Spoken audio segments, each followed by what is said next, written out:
Cost Cutters is your family's full-service salon specializing in cuts, colors, and curls. Visit any one of our professional stylists today and get the look you want for less. Hi, this is Rich Dahman, Superintendent with Winona Area Public Schools, back on a beautiful winter day with another edition of Making the Grade. With us today is our new Director of Building and Grounds, Mike McCardle. Mike, thanks for being here. Thank you. I welcome the opportunity to be in education. Great, excellent. We're going to learn some things about Mike today and get some information about our Building and Grounds program. And Mike, maybe you can start by sharing a little bit about what your work experiences have been prior to working with Winona Area Public Schools. My professional career began at Quick Trip. I actually started as a retail co-worker at Quick Trip, so it really allowed me to learn from the ground up there, how things really happen. Ended up there in our store engineering department, which is equivalent to our buildings and grounds. Did quite a few things there, wore many different hats. Kind of ended up as a project manager slash our PM coordinator.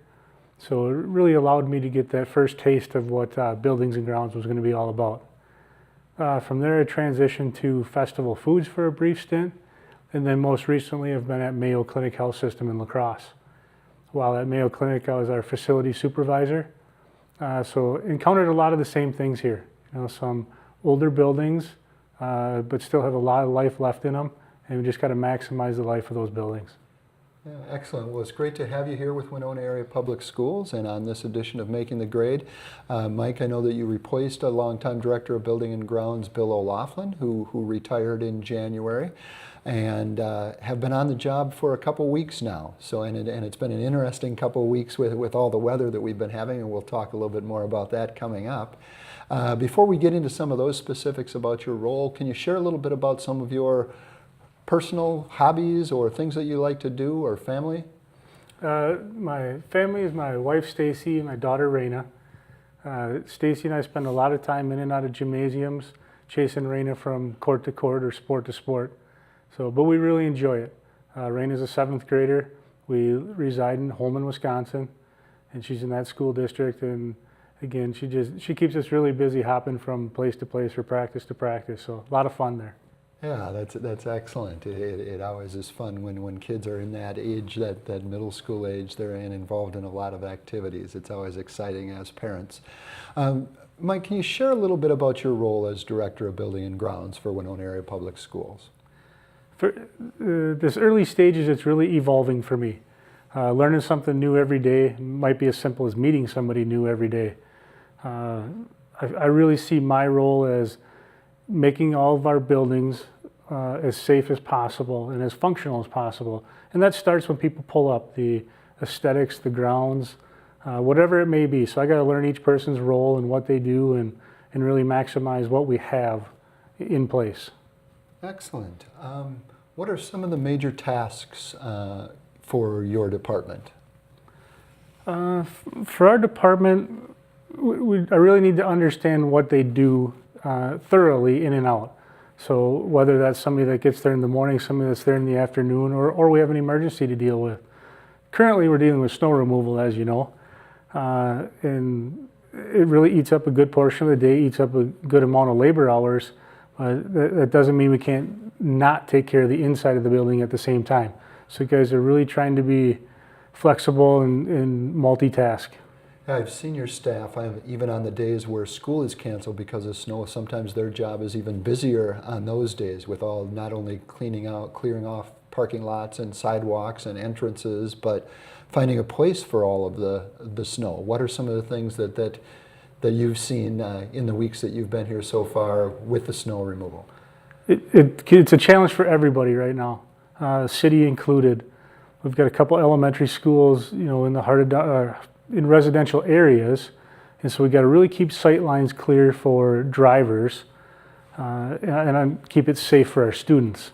So if that, you know, when we're done clearing the snow, most people are done, but we then have to move piles and think about sight lines, think about kids, where they may be darting in and out of, where bus drop-offs are.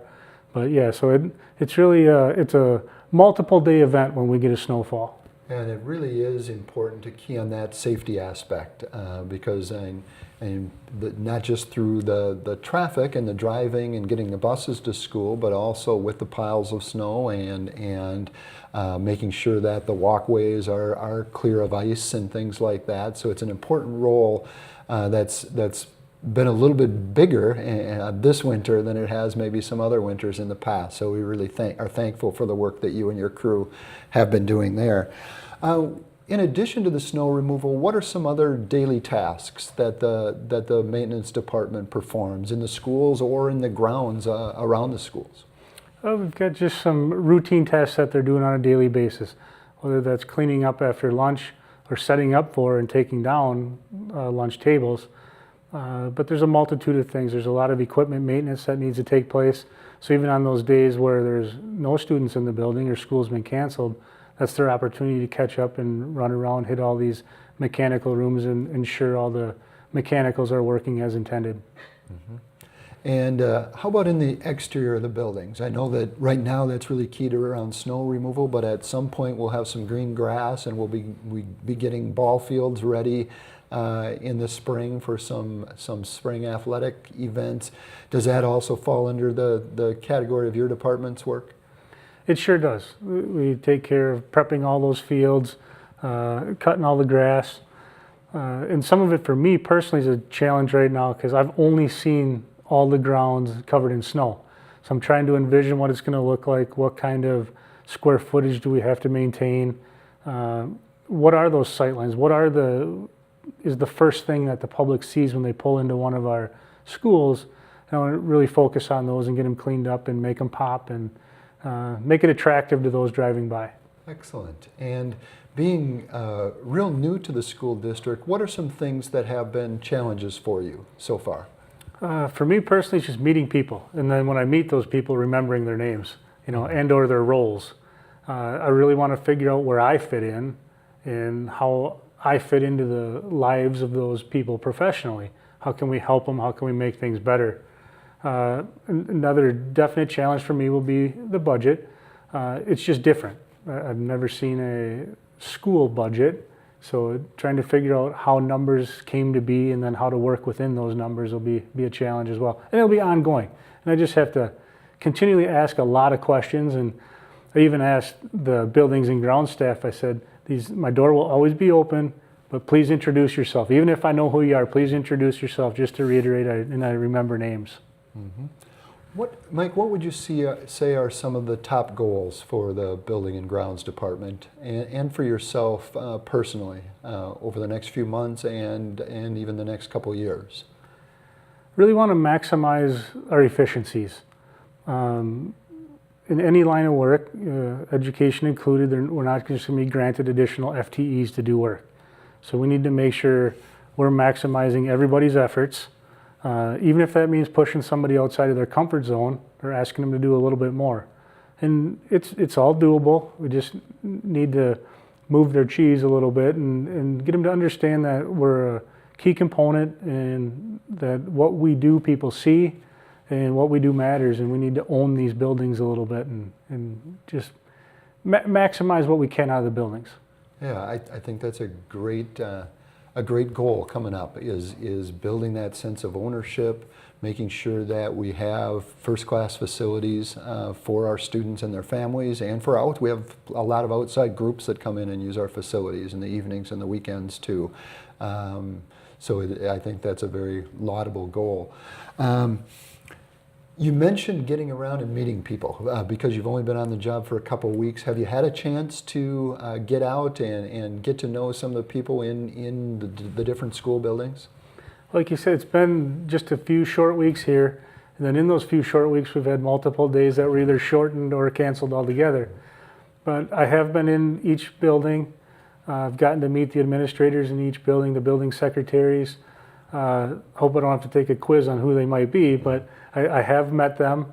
And again, I just want to open up a relationship with them, a two-way conversation, and figure out where we fit into their needs.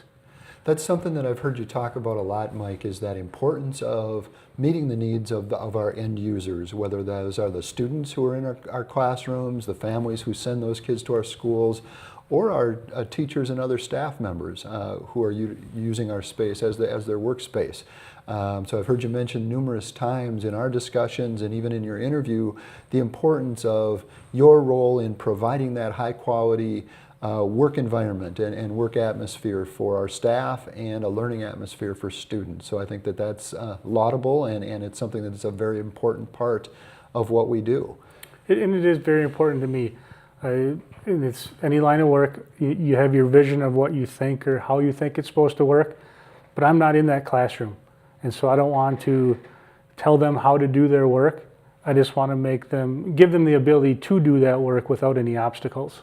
Yeah, if a teacher or a education assistant or a principal or any staff member has a project in their building that needs work, if it's something that they want to put on your radar, how do they do that? How do they let your department know that there's maybe a maintenance that needs to be done or a repair that needs to take place?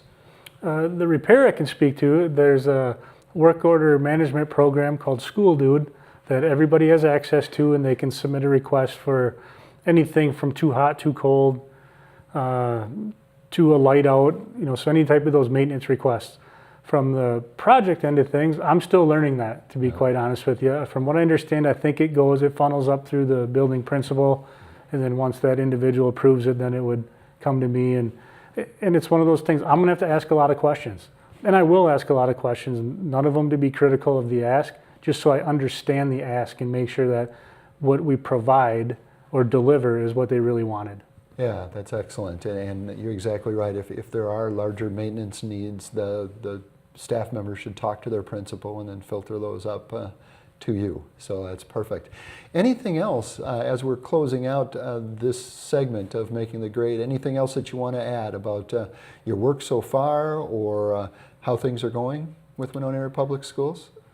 It's been refreshing. It really has been. I told some people that I was getting out of healthcare and getting into education because I wanted to see that glass half full and see all those young, energetic people. And it didn't take long. The first day we were below zero and had multiple kids walking up in shorts and t-shirts, and I said, yep, that's what I'm looking for.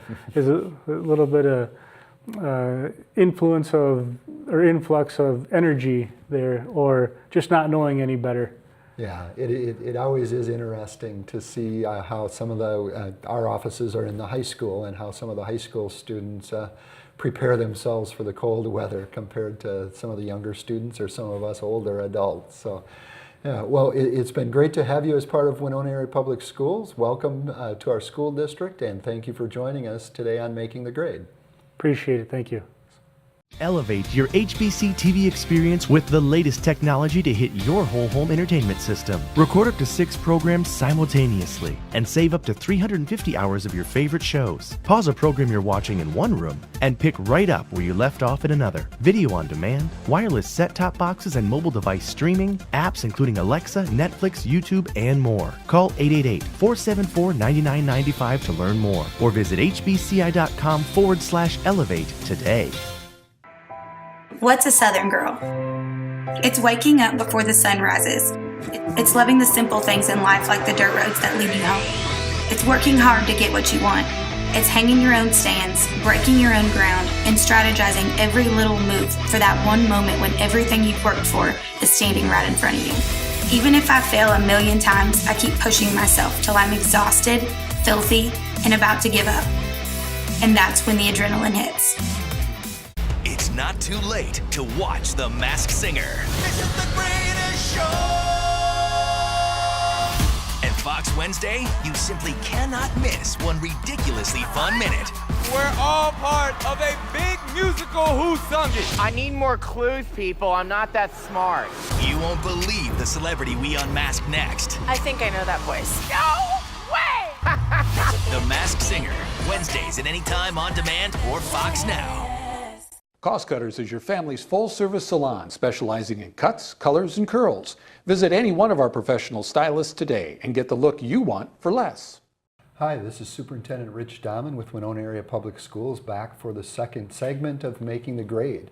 Joining us for this segment are our Director of Finance, Sarah Slaby. Thanks for having me. And again, our Director of Building and Grounds, Mike McCardle.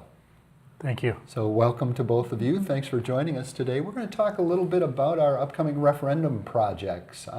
As all of you know, this past November, the voters approved referendum projects that will take place over the next 2 years. And I want to start by thanking the voters for making this investment in our students' future. Being able to use these funds to address some long-term and immediate facilities needs is going to be vitally important for our school district. So Sarah and Mike are going to share a little bit of information about those projects that are coming up and the financial impact that they're going to have. So maybe you can start by giving a description of the upcoming projects. Sure. There's 3 general categories of projects that are planned to happen over the very short future here. They're going to be in the areas of accessibility and security and asset preservation, or sometimes referred to as deferred maintenance, those things that are vitally needed at our buildings. Yeah, and those areas stem from a lot of work from a facilities task force. Actually, over the last couple years, we've had community task forces on Correct. facilities, work on identifying what those needs are, and that group put together a plan that went to the school board. The school board approved moving forward with it back in, I believe in June, and brought it to the voters, and then the voters overwhelmingly approved moving Correct. forward with those projects. So Mike, can you share a little bit more about the specifics in those areas that Sarah talked about some of the different projects that will take place? Maybe start with safety and security. Certainly, and along those lines, what we want to do is utilize what we have, so and maximize what we have. So along the lines of cameras, we're going to add some cameras in covered areas that are not covered, but we want to make or replace existing cameras if need be, and only if need be. The other aspect of that will be securing the front entrances. So just to limit the people who are in the building and or make sure our principals and secretaries know who is in the building. Yeah, and we've had a secure vestibule in some of our schools already. If people are familiar with the entrance at the high school or at the middle school, where visitors are able to come in through a first set of doors, but then they're screened before they're allowed access to the building. So with these referendum projects, that's something that we'll be putting in place in all of our schools once these projects are completed. And most of those are funded through the referendum projects, but we were fortunate to receive about a $300,000 grant from the Minnesota Department of Education to pay for that secure vestibule at Washington Kosciuszko Elementary. So that's exciting for us and a great benefit to our local taxpayers. In the area of accessibility, what are some different different projects that will be put in place over the next couple of years in accessibility? We want to look at the playgrounds, just make sure they're accessible for all of our students, as well as our front entrances. What we may take for granted may not be accessible for some of our students and or family members. So we want to look at it holistically, start at out at the street and work our way in and just make sure that everybody's able to gain access to the building. Yeah, and about half of the overall referendum projects fall under the category of asset preservation or just maintaining our buildings. And there are a large number of projects in that area, but what are some of the major projects in that area that are going to be taking place? Ones that everybody will be able to see will be the parking lot at the high school. Will be completely dug up and redone. The layout for the most part will be the same, but we'll be getting a new surface there. We'll be getting a new roof at Goodview Elementary. Then we'll do some plumbing and electrical infrastructure work at both Jefferson and WK. Yeah, so it's exciting that those projects are going to get taken place. Some of them will be this coming summer, some will be the following summer, but they'll be a great benefit to our schools and our students and staff. Sarah, maybe you can share a little bit about this next question because it's around the funding. I know that the overall cost of the referendum, the funding provided by the taxpayers is about $9.4 million. That'll be paid off over the next 4 years and spread out fairly evenly over those next 4 years. years. But a part of what that cost was going to be was based on the sale of the bonds that funds that, and the school district got some really good news back in January with the bond sale. So do you want to share a little bit about the details on that? Sure. Back in January of 2019, here on the 24th, the district sold the bonds, and we were lucky enough to have an interest rate that was lower than expected, which is going to mean that the principal and interest payments that the district makes will be less, which converts then to lower property taxes for our taxpayers. That difference will be about $250,000 over the course of the repayment of these bonds.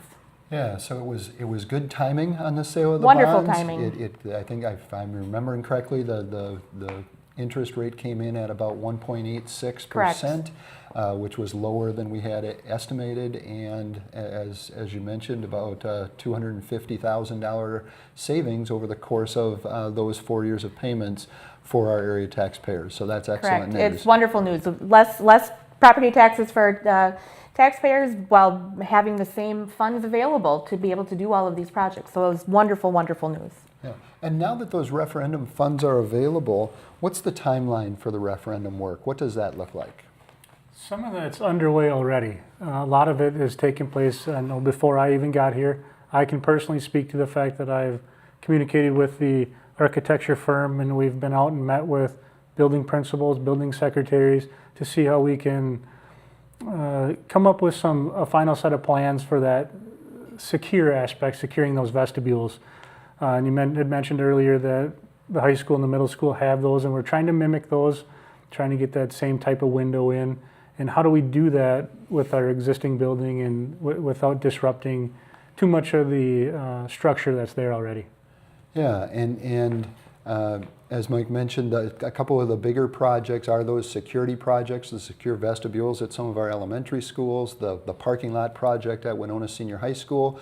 So right now we're in the planning phase for all of those projects, but those projects will go out to bid this spring, and some of the work is going to be taking place this summer and some of the work in the following summer, and we'll talk about that in a little bit. But first, there's a lot of logistical work that goes into planning these projects, both with the vendors, with the architects and engineers, and communicating with the city of Winona and the city of Goodview for some of the projects that are taking place there. Can you share a little bit about what that logistical work looks like? Sure. The district administration is working with Wold Architect and Engineers to go through that planning process. That includes the principals as well. So a lot of discussion about how this is going to impact programming, and trying to make sure that we're doing jobs and different projects in a way that will allow us to have programming and maybe shift them to a different site, but still provide programming for our families and our kiddos. Yeah, so it is that planning aspect that we're going through right now is really important. Absolutely. To limit that impact on students, and we'll be looking to start some projects right away, start the actual work on the projects as soon as school is out this June. Mm-hmm. Yep. Exciting time. Yep. The security projects, and this, including the secure vestibules and some additional cameras, also require a significant amount of planning. Mike, can you talk a little bit about the planning for those projects and what's taken place so far? Certainly. Mentioned we had met with the building principals and secretaries just to find out how do they currently use the security system they have. What are their traffic flows? What are they trying to accomplish? We can make some assumptions, but then you get there and a lot of times it's like, no, this is how it really works and what we really need. And so that really helps in that planning phase. What that then does is we can say, okay, yep, you have people always come into this vestibule and we've got X number of people, and well, maybe that's not the appropriate vestibule and we need to move it to a different location. But for the most part, it's been just gathering that input from the folks in the building to find out what they really want and really need.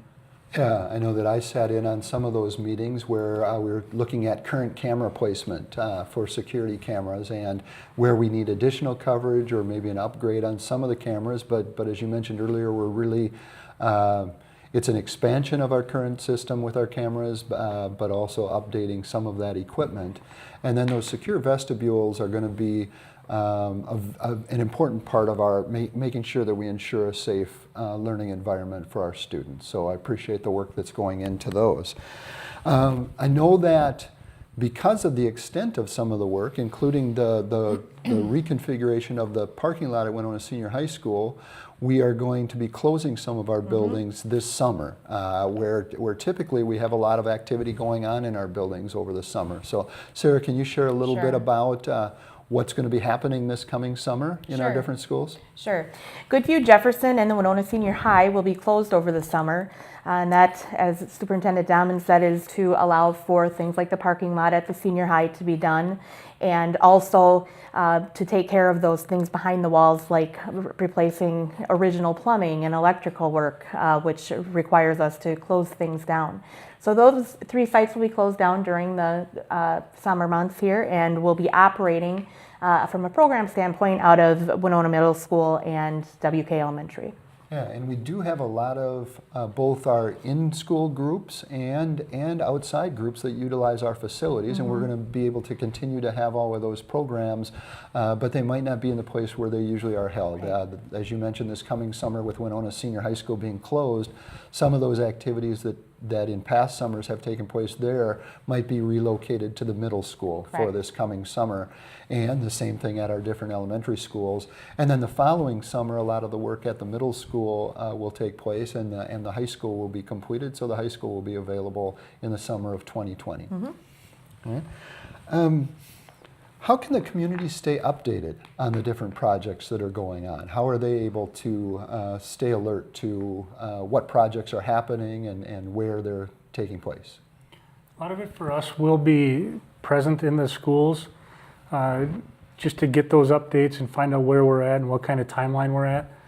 At the same time, we'll do our best and try and put out some sort of a summary on the school website, just at winonaschools.org.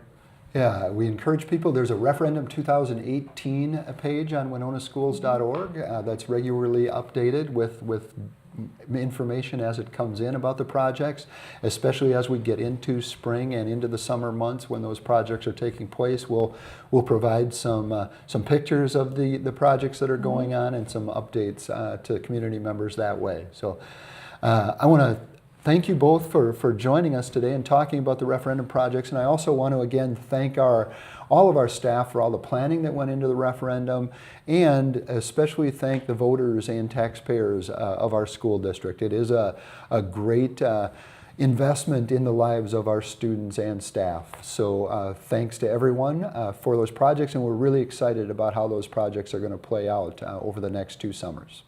So on behalf of Winona Area Public Schools, I want to thank Sarah and Mike for joining us today, and we'll see you again down the road with Making the Grade.